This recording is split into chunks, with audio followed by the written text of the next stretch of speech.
All right, so welcome everybody.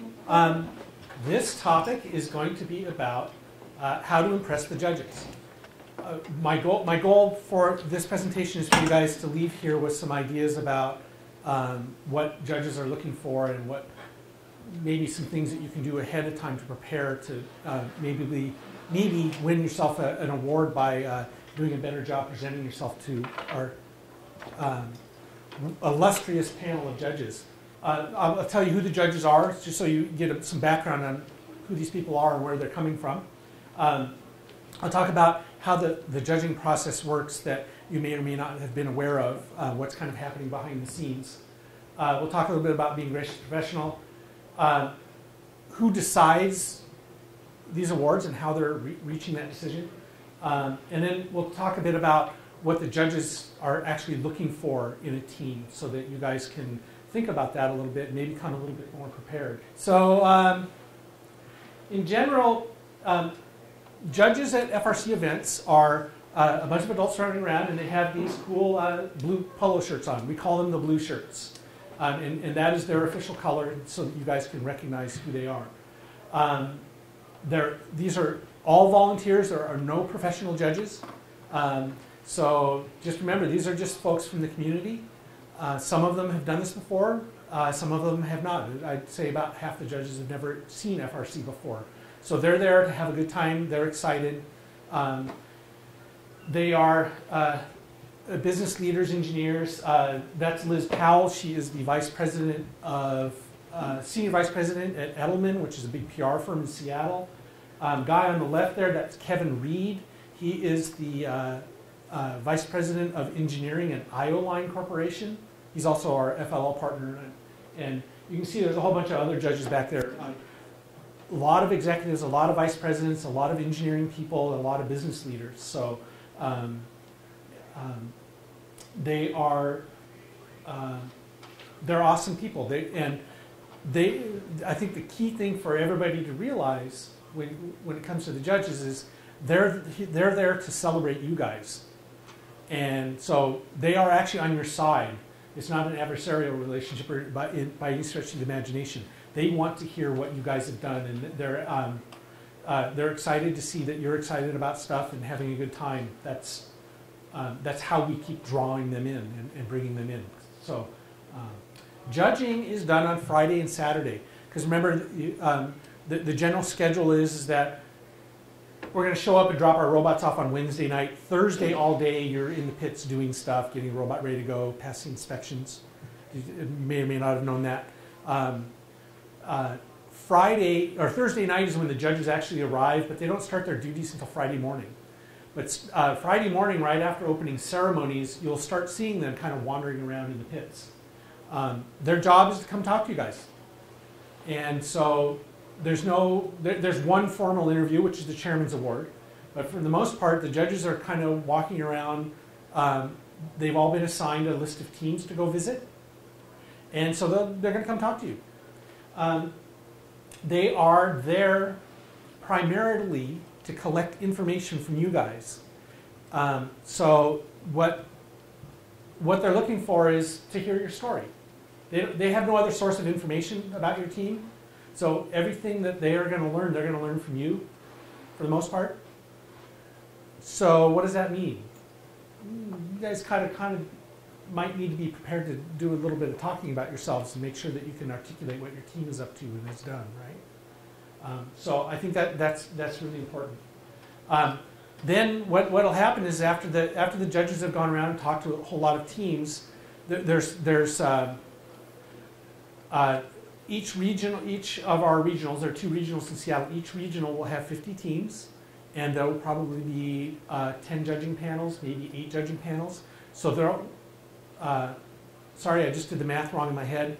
What I'm trying to say is each team of judges, they go out in little groups, we'll see between 8 and 10 teams, right?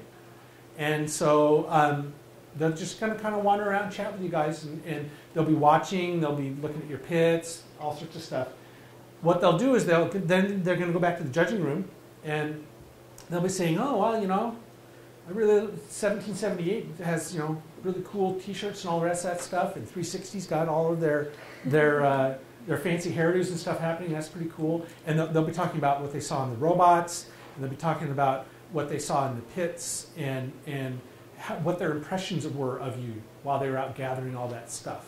So they're going to sit there and compare notes, and they're going to hem and haw about a whole bunch of stuff, and they'll start nominating teams for awards. Now this isn't granting them awards, but that first pass is they're going to go through and they're going to figure out what teams are most worthy of going back for a second look, right?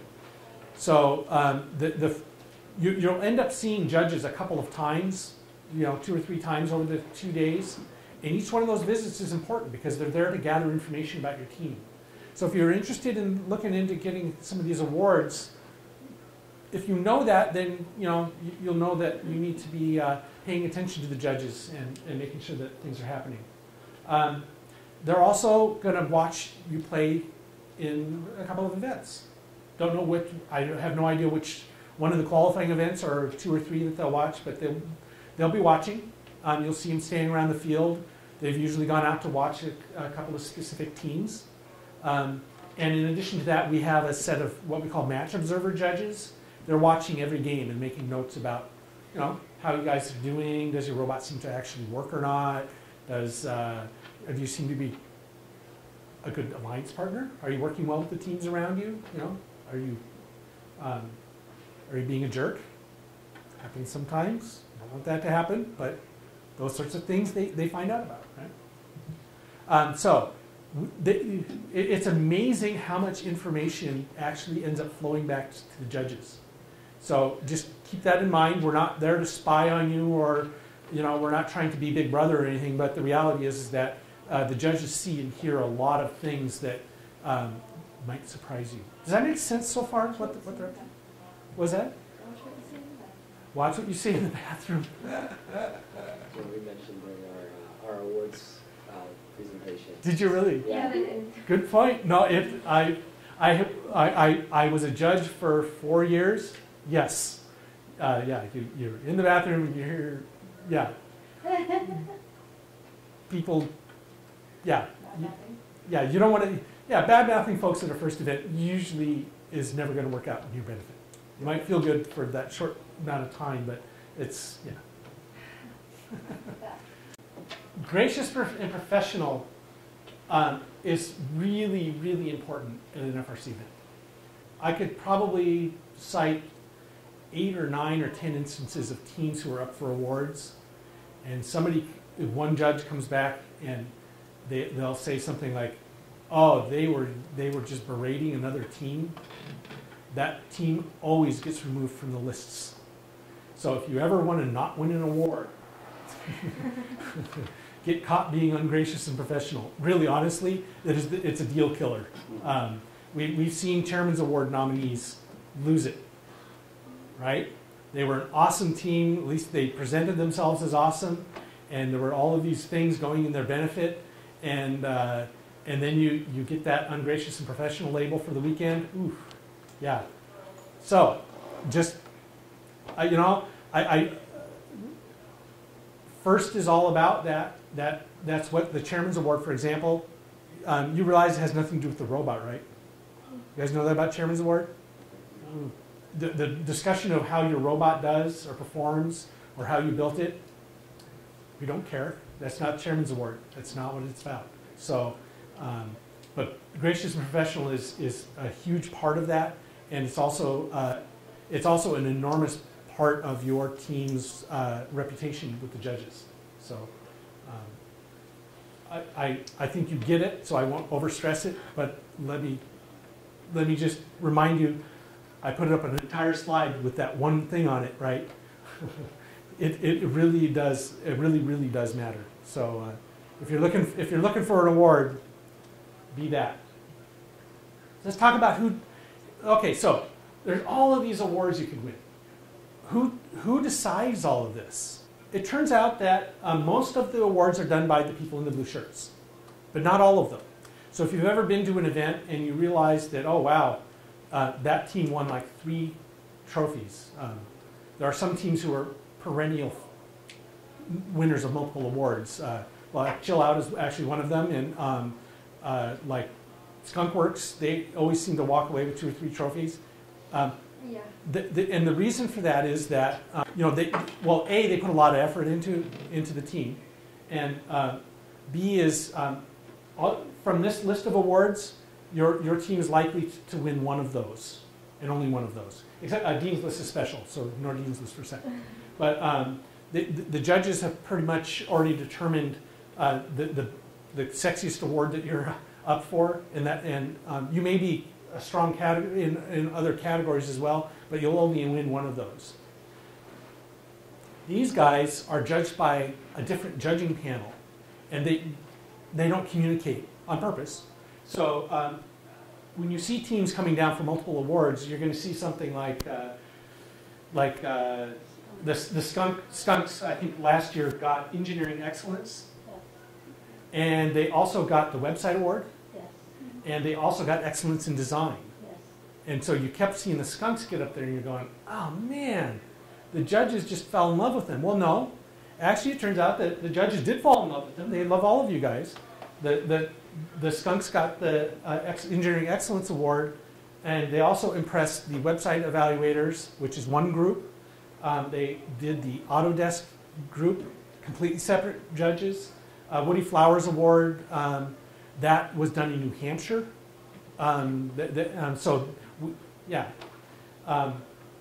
then the Safety Award is the UL inspectors. So there's several judging panels at work here.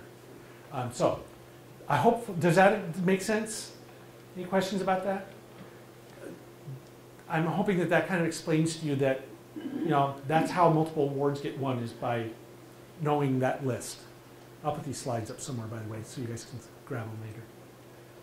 Dean's List is the Dean's List winners are determined before the event. So there's nothing that you can really do to lobby for that. The same with Woody Flowers. That's all done in advance of our events. In fact, all of these are done in advance of the event. There's nothing you can do with the event to affect those. Right? Except for safety, correct? Oh, thank you. Thank you. Safety Award is the one that's the UL inspectors come up with that award. And they wear green shirts. And those are the green shirts. Okay, so we got blue shirts, main judges. Green shirts are the safety advisors. And so they hand out their own award. I do want to point out something very important. Regional Chairman's Award. I am the regional chairman. I have nothing to do with it. Okay, the judges do that. So bribing you won't get us the award? Oh no, bribing you will get you all sorts of things, but just not that particular award. So you'll give us the use of your house for an entirely awesome first blowout party. Okay. Okay. I'm game. Barbecue. Barbecue, yes. Full party. Yeah. Awesome. Just for full disclosure, I get to give out one award, and which is the Volunteer of the Year award, and that has already been decided. All right. Yep. Yeah. So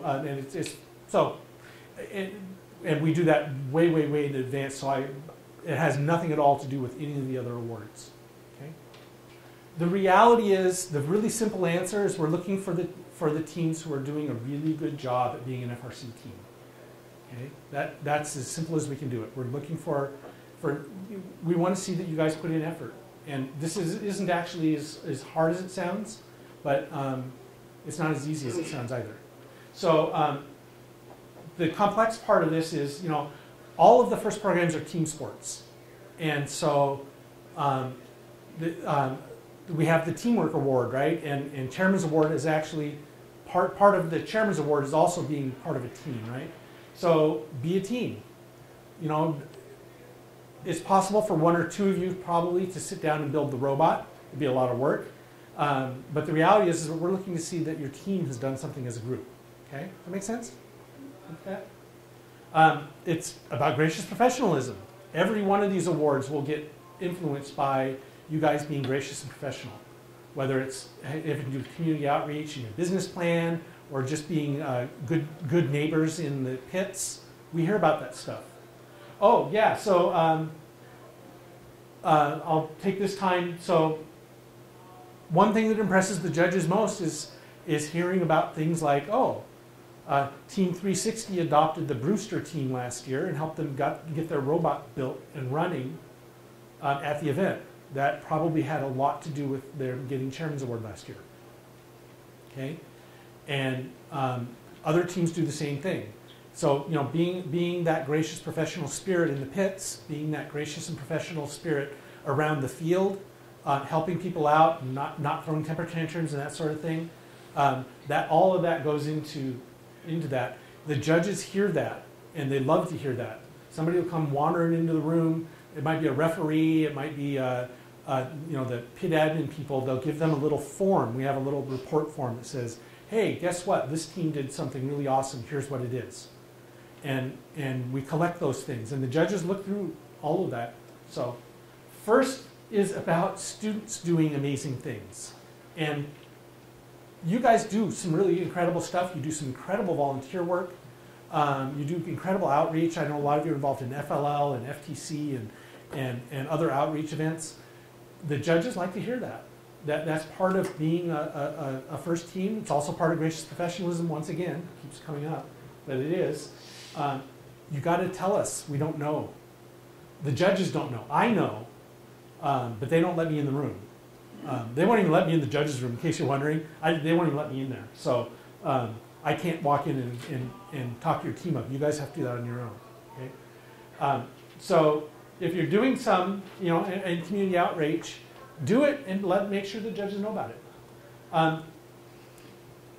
It's about science and technology. A lot of the awards have to do with how well your robot was engineered and designed and how it was built. Did you do any really cool stuff in it? There's at least half of the awards are of that ilk. The quality award, the industrial design award, the controls award, all of that sort of stuff.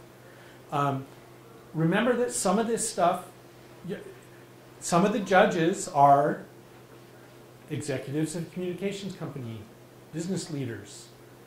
They may look at your robot and they'll go, "Wow, that's really cool." And you may have done the neatest control system with a PID and all the rest of that stuff for doing precise positioning.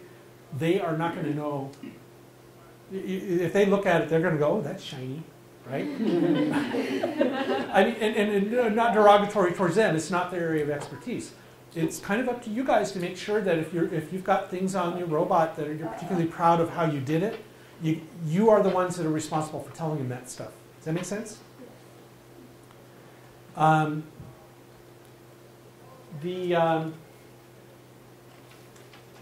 The second to last one. This is where the teams, where you guys get to shine a little bit. You need to be, if you are, I want you to leave or to be at the event feeling really proud of yourself. You have accomplished something that 99.98% of the rest of the world will never do. You as a group built something that moves, right? Most people will never do that. So you have already done something that's pretty unique. And the fact that you work together as a team to do that is really quite an amazing feat. So you should be feeling very confident about the fact that you're part of this experience and that you've done a good job. And if we want you to be able to talk to these judges, and they want to hear from you. You should not feel bashful at all about what it is that you've done. We celebrate you, okay? And so being communicative with the judges goes a long way, because again, all of the judging, all of those awards are what are called subjective judging, right? The judges are going to leave your pit and they're going to have to evaluate, wow, those were some really awesome people. And that's what's going to stick in their mind. Okay? They might remember a couple of details off your robot, they may make a couple of notes about that.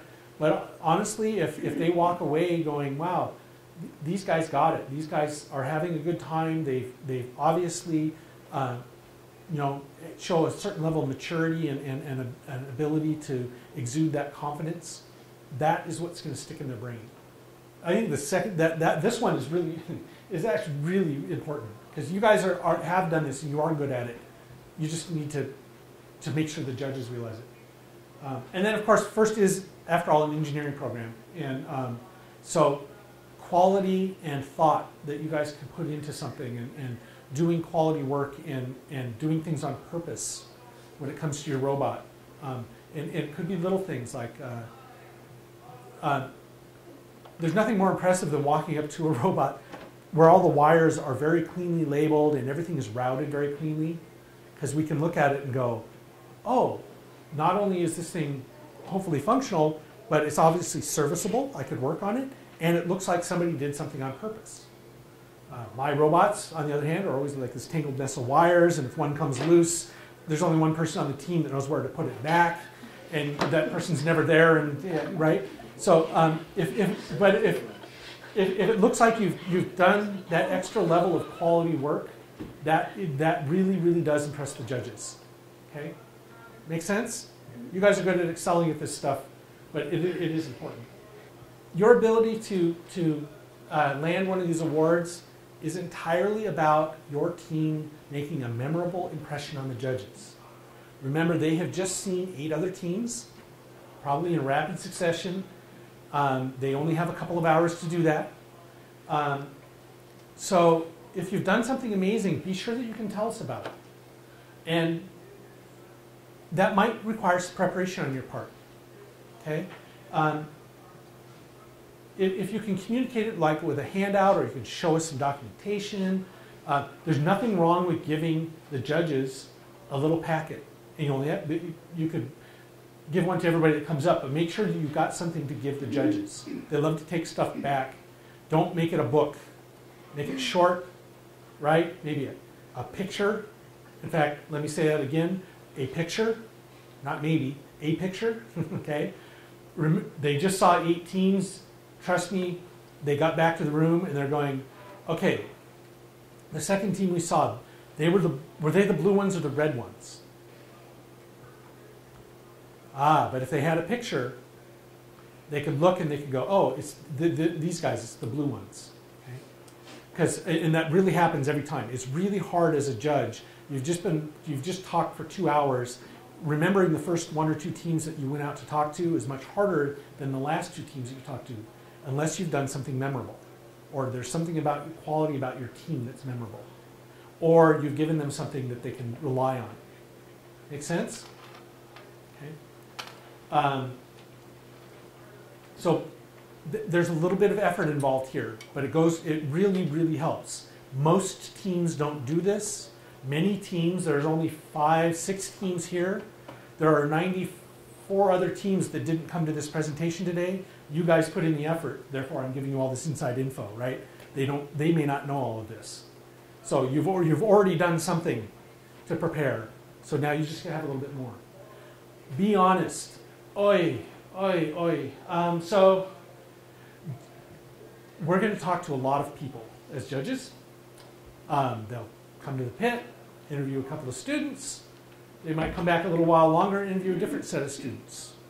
If you told us that your robot does an amazing job in autonomous and can score every point possible, and we come back later and talk to that student over there, and he's going to tell me, oh yeah, autonomous, it's kind of hit and miss,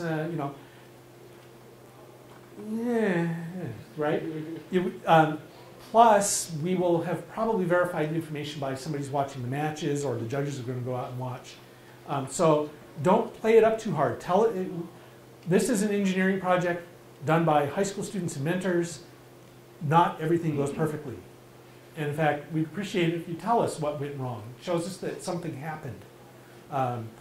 Teams that have an entirely rosy outlook on the entire thing and how everything went perfect and we all get along like brothers and sisters and we're never going to, So, being honest is way better on that, because when we get conflicting information, it doesn't look good. Make sense? Okay. Really key point. Students talk, mentors don't. We are here to celebrate the students. We love the mentors. They're very nice. We don't really want to talk to them. Honestly. So make sure that whoever's in your pit is able to talk to these folks, and don't make it a mentor. Because the judges will come and they'll see a mentor standing there. If the mentor approaches, they'll go, hey, yeah, thanks a lot for doing this. See you later. because we really, really don't want to talk to mentors. And we don't even want mentors butting in. They want to hear from you guys. It looks bad. It really, honestly, make sure all your mentors understand this.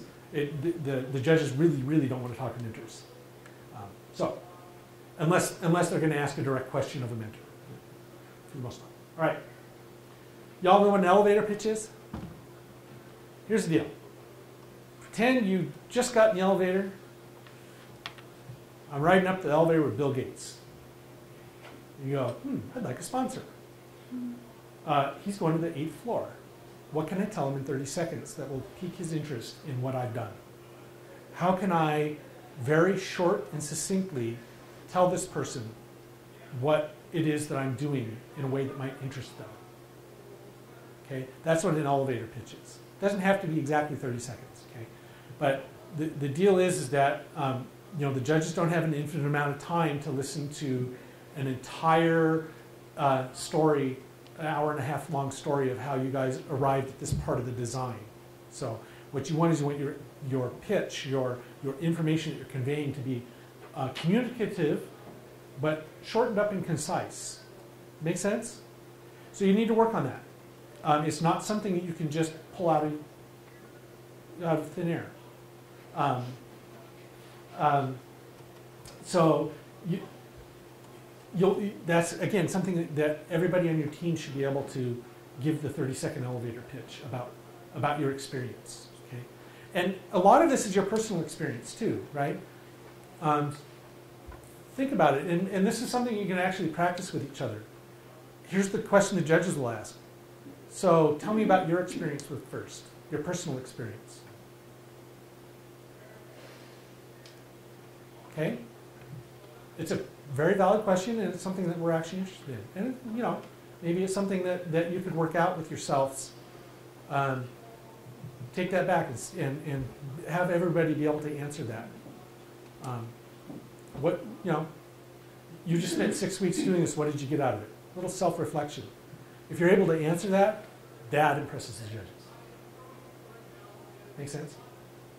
Any of this kind of too high to go? Good? Oh, big one. And this is a direct request from Kevin Reed, our head judge. Somebody needs to be in your pit until at least the end of Friday. Okay? Here's what happens. Judges get to go out for 2 hours. They're going to try and talk to 8 to 10 teams. If you do the math, it's like 10 minutes per team. If we can't find you, we can't talk to you, therefore we can't get any information out of you. Make sense? So what does that mean? That means that we need, don't hide. I know it's fun to go out and watch in the stands, but you really need to make sure that there's people in the pit that are able to get a hold of, either get a hold of your team representatives or are your team representatives. If you leave somebody's little sister there stuck watching the bags, this happens all the time. Do you want an 8-year-old kid who's grumpy because she's supposed to sit and watch the backpacks representing your team to the FRC judges? The answer would be no, you do not want that. Okay? Because she's gonna spill the beans, right? She's gonna go, yeah, they left me here, they're all up in the stands or went out to lunch. And I really don't like this. See where I'm headed with that? So whoever's there needs to be able, either needs to be able to get a hold of you guys really quickly, or knows enough detail to be able to give the elevator pitch to the judges. And the judges will come back multiple times, right? So, just because you saw the judges in the morning doesn't mean they're not coming back. And trust me, you want to be there for the later visits. It's important, okay? Can I ask a question? Yeah. Is it true that during it is lunchtime, that it is lunchtime and that judges are not looking for teams during lunchtime? They try not to look for judges. They try not to look for teams during lunchtime. However, I would say that lunchtime then becomes 12:10 to 12:50 instead of 1 to, or they're gonna run late. The judges love to talk to you guys. They are always behind schedule. They're supposed to be back in the judge room for lunch at noon. inevitably they always arrive around 12:10, 12:15. So don't jet at noon, right? They are accommodating. They realize you guys are having fun. You're out playing the game. You want to watch. That's fine. The judges get that. But you know, like I say, you need to be available for them. Okay, make sense? Thoughts on making your team memorable? Part 2.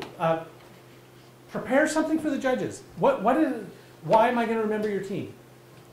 And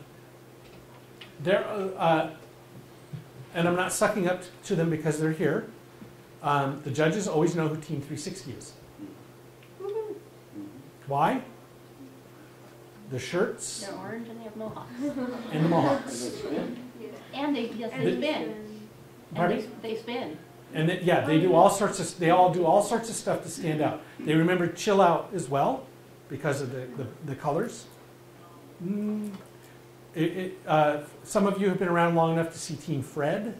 Y'all know who Fred is? The judges always know exactly who Fred is. They don't even bother with the team number. Nobody knows that too. Fred? Yeah, 855. Right? But really, yeah. So, and what this means is that the team appearance is really important. So, you know, that's something that if you spend a little time on it, it makes your team memorable compared to the other teams who did not. And it influences the discussion in the judges' room. Okay? Good or bad? Right? The downside to be on 360 is if you do something wrong, everybody knows you're on 360. Yeah, you can't blend into the general population, right? So so they have to be especially nice. So part of that is you are now branded as your team, and anything you do, especially when you stand out like that, is going to get associated with your team. So in case you haven't seen Fred always comes in bright red and yellow caution tape. The robot always matches their pits. It's the loudest outfits you've ever seen. They wear orange road construction guy things, hard hats, and all of this really bright stuff. You can see Fred from at least a half mile away. I can't tell you how many times they've won the imagery award. I bet it's pretty much every regional they go to, they nail the imagery award. That's their thing. So the robot looks like the team looks like the pit area, and so literally the judges' room, nobody ever uses their team number. And these are judges who have not ever been judges before. They walk in and they don't remember the number. They go, "Did you see this Team Fred? My goodness, you know." So that's how important it is, because remember, you're trying to make yourself memorable for the judges. Why is it that they're going to remember you? Buttons are cool. Feel free to hand the judges swag. Feel free to hand them little brochures. Bribes are completely acceptable. The Hawaiian team almost always gives out pineapples. So if you have something unique about your team or something that says this is our team, you know, you might want to invest a little bit of time making up something really cool. I'd make maybe 12 of these things and set them aside for judges. Don't hand them out to just anybody. And what happens is you're in the judges' room. We've all been out for 2.5 hours. Everybody comes walking back in with a box of chocolate-covered macadamias and a pineapple, right? Or from Fred, they got it now have a bandana made out of caution tape, right? It's that, and that's the kind of stuff that, gosh darn it, it sounds corny, but it actually works, because now everybody's going, "Hey, look at that, Fred, you know, Hawaii, mahalo, you know," and then that's, yeah. Okay, so just be remembered for something good. About Saturday. Yeah, come about Saturday. We're out there to shake your hand and stuff, and you know, clean is good. Smelly, maybe not so good. there was no socially acceptable way of saying that other than, yeah, be clean. And if somebody's had coffee and Doritos for breakfast, and you notice it, it's up to you as a team to go, gee whiz, Johnny, how about some Crest and a toothbrush? You know, something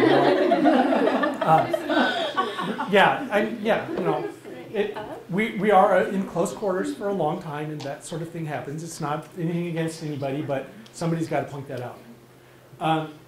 Let's talk about, okay, now you're interacting in a social situation with some judges who would like to talk to you. What's the right way to handle this? Hi, how are you? Do you want to hear, oh, my feet hurt, the robot's broken, the driver's an idiot, I really got to pee, right? That isn't what we were after, you know what I mean? So be careful about, 99.5% of the time when people say, hi, how are you, they really, really prefer that you said, I'm great, how are you? They really don't want to hear. I mean, this is just like a social greeting. It's the norm. It's the hi, I now have your attention thing. Okay, so I'm having a great time. It's pleasantry. It's not a serious question. Okay, so because honestly, that is pretty much the conversation I had with somebody one year. I didn't make that up. This is literally what somebody said. Yeah, so, and it was, yeah, no, I walked up to a team and I said, hi, how are you? And that's pretty much what she said. That top line. It was kind of like, oh, that's quite the intro to your team. Yeah, not quite what I wanted. I wanted to hear, oh, I'm fine, how are you? And then I can get on with my questions, right? So, She's being honest. She was very honest, and I appreciate the honesty. But that is something you got to kind of take into consideration. Is what is it you're going to present the judges? We want you to be honest, but what you hand out is what they're going to take back with them. And I got back to the judges' room, and my report was, oh, she had to pee. I personally thought it was hilarious because that's the kind of guy I am, but it didn't bode well for the team. Okay, does that make sense? Okay, so and that comes down to be prepared. What is it that you're going to say? And I think part of this is just understanding the motivations of the judges. The judges are there as volunteers. Nobody's getting paid for this. They want to be there and have a good time. And they really love talking to you guys. I know I've said it a bazillion times, I'll say it again. That's why they're there. They're there to be in this environment. They're there to share the FIRST experience, to be part of the FIRST community. And they're also there to hand out awards. They really want to give you an award. They want to give every one of their teams an award. In fact, you should hear some of the arguments that happen because these guys really get attached to you. They've only seen you for like 4 or 5 times, but the reality is that they're watching. They've talked to probably a number of your teammates, individually. They'll grab you in the stands or they'll, as they're walking down the hall or something, and they start to like your team. And they get a little emotionally attached to you, even though they've only seen you for a couple of hours. It happens that quickly. And so anything that you can do to reinforce that with them is good. And that's how it works, because that's their motivation for being there. So they're not, judge makes it sound like they're being judgmental or they have some sort of checklist. All of these awards are done by gut feel. There is not a score sheet.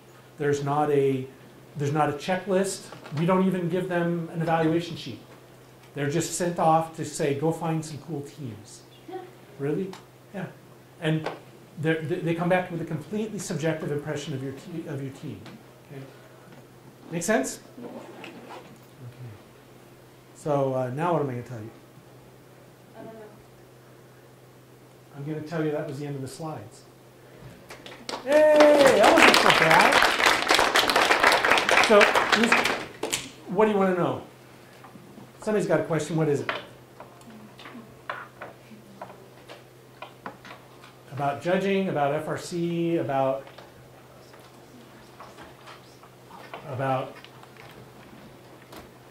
who I'm. about how you can volunteer to help us in the next 3 to 6 weeks. How you can, oh, yes.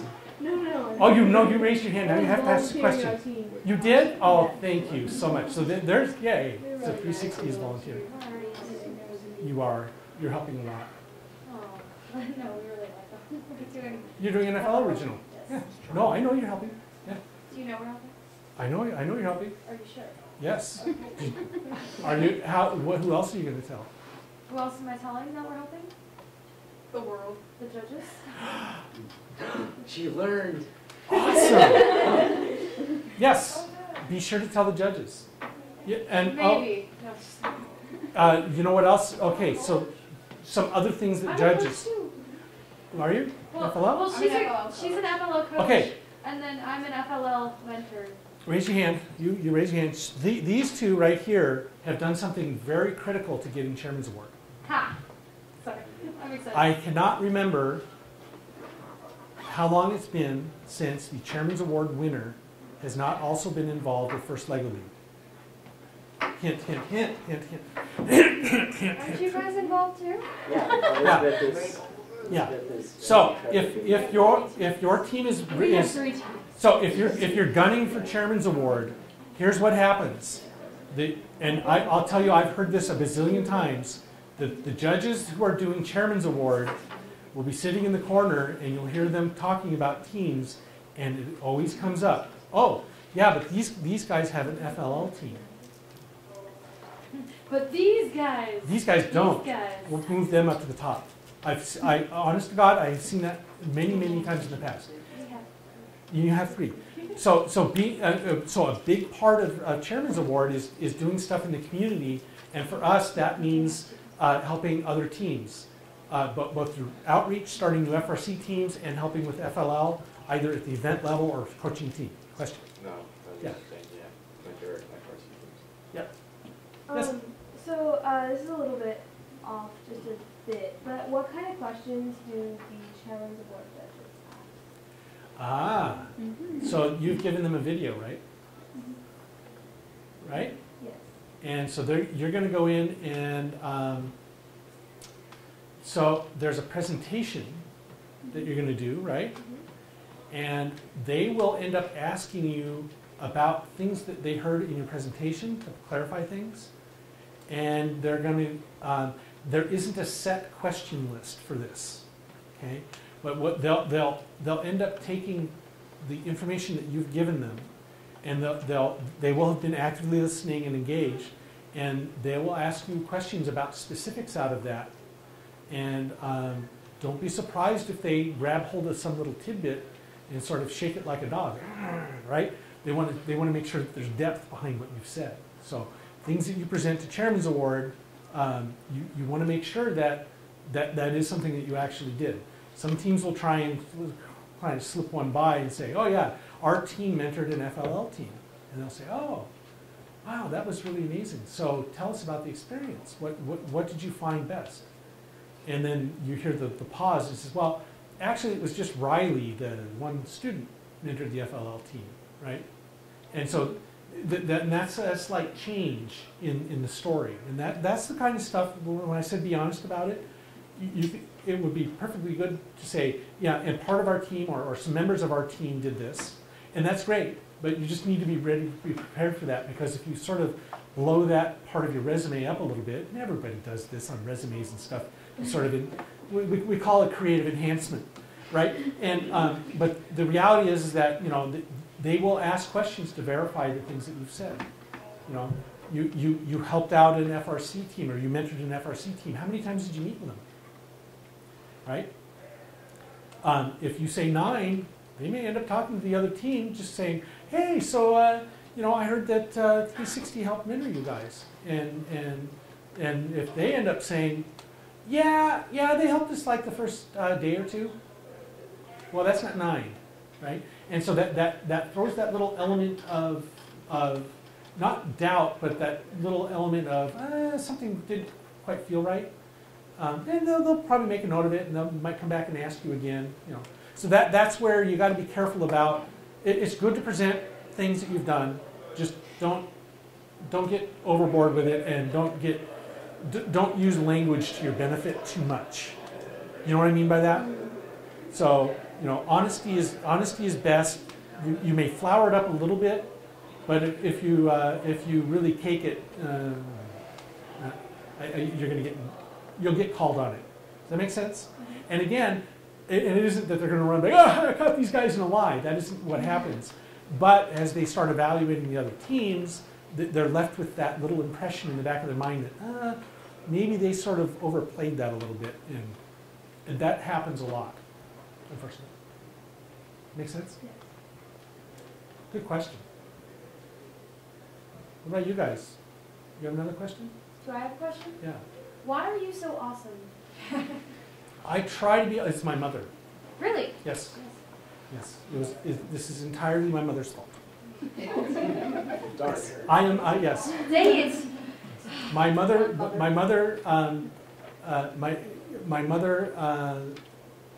when I was very young, told me something that has stuck with me for the entire rest of my life. She said, we pulled up and there was a no parking sign. It said no parking. She goes, that sign is for other people. Are you serious? I am. And so I thought about that, and my mother was the kind of person who, she also said, when in doubt, always do the friendliest thing. It works every time. And so if you think I'm rather outgoing, my mother would have knocked your socks off. But yeah, I mean, it's just that your parents have a lot to do with you, right? So if you like something about your parents in particular, go ahead and emulate it. That's how it works. Right? And when in doubt, always do the friendliest thing, that's gotten me all the way through life. That make sense? Yeah. Okay. Sounds good. And never be afraid to be wrong. I am wrong more often than I'm right, but I'm not afraid of it. That was the other thing that she taught me. So there's 3 lessons from my mother right there. 3 lessons. Got it. Got it. Anything else? Judges. Hey, look at that. It's 1:55. Nice timing. So thank you guys for listening. It was great, Kevin. Thank you. You're welcome. I hope that helped a little bit.